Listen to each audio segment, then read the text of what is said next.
Last episode we reflected on why nobody could defeat Napoleon, but in this final chapter we learn on how he lost anyway.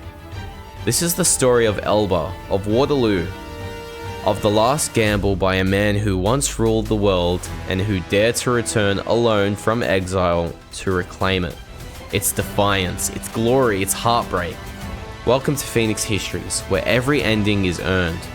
So Phoenixes, be sure to like, subscribe and turn on all notifications if you've enjoyed this series, because this one's gonna be the final piece to the echo of Napoleon's story. Ready the cannons.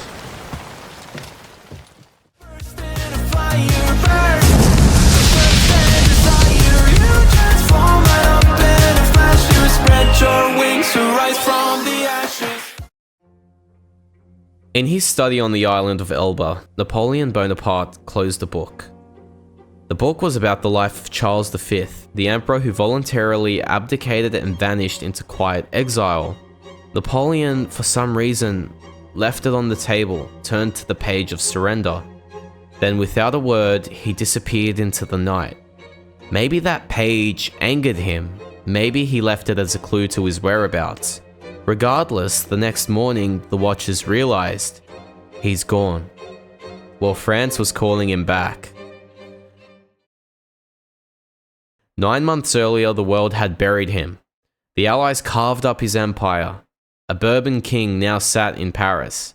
And Europe, so they claimed, had moved on.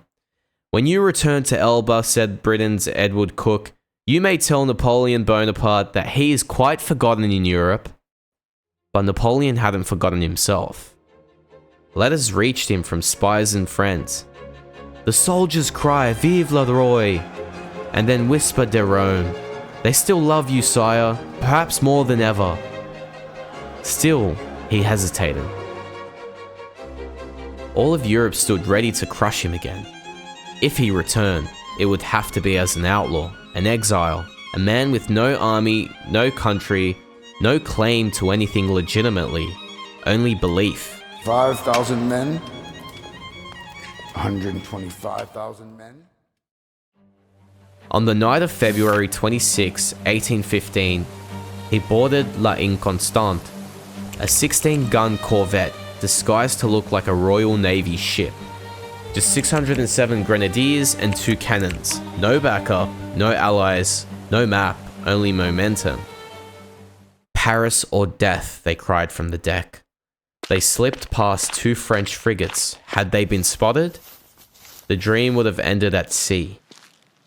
Instead, they landed at 𝐥𝐤𝐤𝐞, located at the southern coast of France. The world didn't know this yet, but history had already changed course.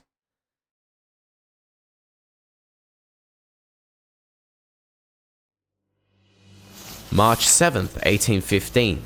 Near the town of Laffrey, in a narrow stretch of road between wooded hills, Napoleon came face to face with his fate. The 5th Line Infantry. They had orders to stop him. Their muskets were raised. The officer had already shouted, "Aim!" Make ready!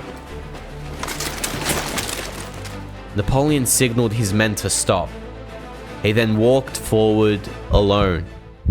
No sword, no shield, he looked at those Frenchmen. Muskets pointed at him. With just his great overcoat and the memory of what he had been, he opened his coat, bearing his chest forward and said, "Soldiers, if there is one among you who wishes to kill his emperor, here I am." Then after a pause, "Fire if you dare, upon your emperor." According to the reports, the soldiers hesitated, then suddenly lowered their weapons. Some shouted, "Vive l'Empereur!" and many ran to embrace him.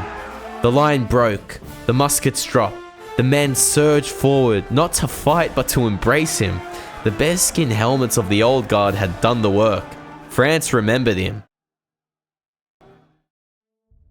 From that moment, the tide had turned.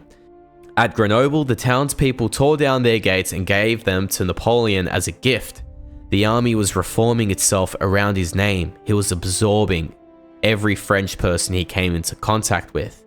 He stayed not in a palace but in a small roadside inn. the same room he had once slept in as a young officer. On my march home from Cairns to Grenoble, I was an adventurer, he said. In Grenoble, I became a sovereign again. And then the work began. Napoleon recalled the veterans from his old campaigns. He reopened arsenals, rebuilt battalions, reforged command. He mobilized the National Guard. He sent orders to every corner of France to raise troops, restore munitions, and prepare for total war. He sent envoys to the Allies offering peace, but he intimidated them too much. Any one of those nations alone were no match for Napoleon. So despite the peace offerings, they had already made their decision. He was not a ruler, he was an enemy of peace, he would be destroyed. So Napoleon did the only thing he could. Well, he prepared. They would come. Austria, Russia, Prussia, Britain, all of them. But when they did, he would be ready. One emperor, one march, one final stand.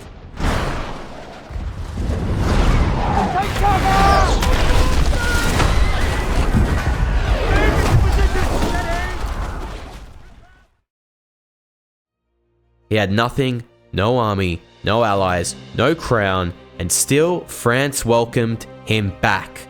His final gamble wasn't just about winning, it was about proving that fire still lived in the ashes. Napoleon's rise ended here, but his myth never did.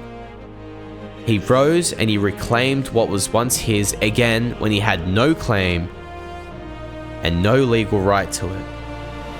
So Phoenixes, I leave the story of Napoleon here. Thank you for watching Phoenix Histories. If you enjoyed our Napoleon series at all, please leave a like, a comment, share if this journey moved you, because every ending is the beginning of someone else's rise. See you soon, Phoenixes.